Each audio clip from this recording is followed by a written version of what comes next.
السلام علیکم dear teachers and parents, امید ہے آپ سب خیریت سے ہوں گے اور اپنی زندگی کو انجوائے کر رہے ہوں گے۔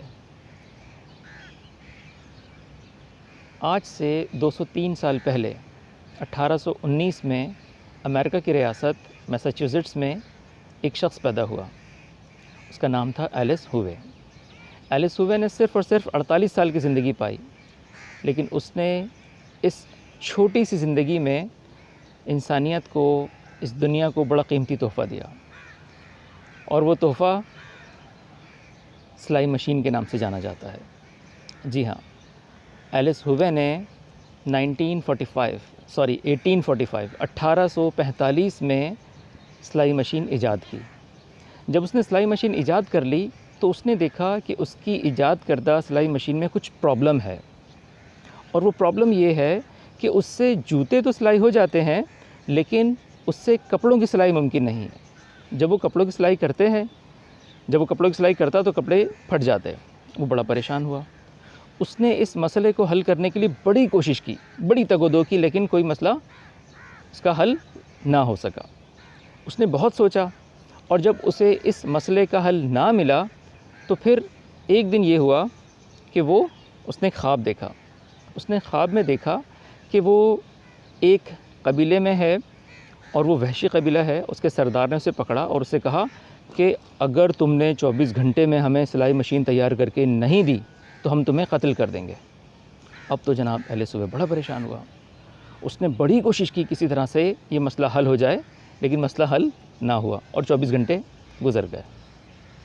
اب جب 24 گھنٹے گزر گئے تو ایلس آگے آگے اور وہ وحشی قبیلے والے اس کے پیچھے پیچھے۔ اب جو قبیلے والے اس کے پیچھے لگے اور اسے مارنے کے لیے دوڑے، تو ایلس ہووے نے پیچھے مڑ کر دیکھا بھاگتے ہوئے، تو اس نے دیکھا کہ ان کے ہاتھوں میں نیزیں ہیں، اور اس نے دیکھا کہ ان نیزوں میں جہاں نوک ہوتی ہے اس نوک کی طرف ایک سوراخ ہے۔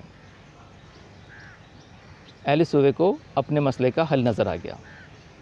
دراصل اس سلائی مشین میں مسئلہ یہ تھا کہ اس کی سوئی میں جو سوراخ تھا وہ ویسا ہی تھا جیسے عام ہاتھ کی سوئی میں ہوتا ہے، بالکل پیچھے کی طرف۔ تو اس کی وجہ سے وہ مشین کپڑوں کی سلائی سے قاصر تھی۔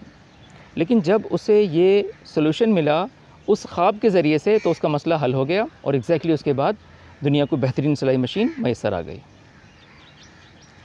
جناب، ہوتا یہ ہے کہ جب آپ کے ساتھ کوئی پرابلم پیش آئے ایز اے ٹیچر یا ایز اے پیرنٹ، تو آپ نے کرنا یہ ہے کہ ایلس ہووے کی طرح سے آپ نے مسئلے کے ساتھ چمٹ جانا ہے، مسئلے کے ساتھ چپک جانا ہے۔ اس کے لیے ایک اسٹیٹمنٹ یاد رکھیے گا، اور وہ یہ: اسٹک ٹو دا پرابلم۔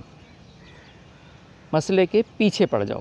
جب آپ مسئلے کے پیچھے پڑتے ہیں تو آپ کا ذہن لاشعوری طور پر اس کے حل آپ کو پیش کرنا شروع کر دیتا ہے، اس کے سلوشنز آپ کو دینا شروع کر دیتا ہے۔ اگر آپ ٹیچر ہیں اور آپ کی کلاس روم میں کوئی پرابلم پیش آتے ہیں، یا بچے کی سائیکالوجی کے حوالے سے کوئی پرابلم پیش آتے ہیں، یا کسی بھی قسم کے اکیڈیمکس کے اراؤنڈ پرابلم پیش آتے ہیں، یا بچے کی کوئی پروگریس کے اراؤنڈ کوئی مسائل پیش آتے ہیں، یا اگر آپ پیرنٹ ہیں اور بچے کے بیہیویئر کے اراؤنڈ کوئی مسائل پیش آتے ہیں، تو آپ کو مسئلے کو چھوڑنا نہیں ہے۔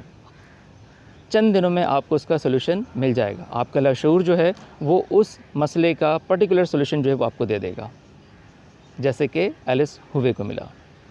بہت شکریہ۔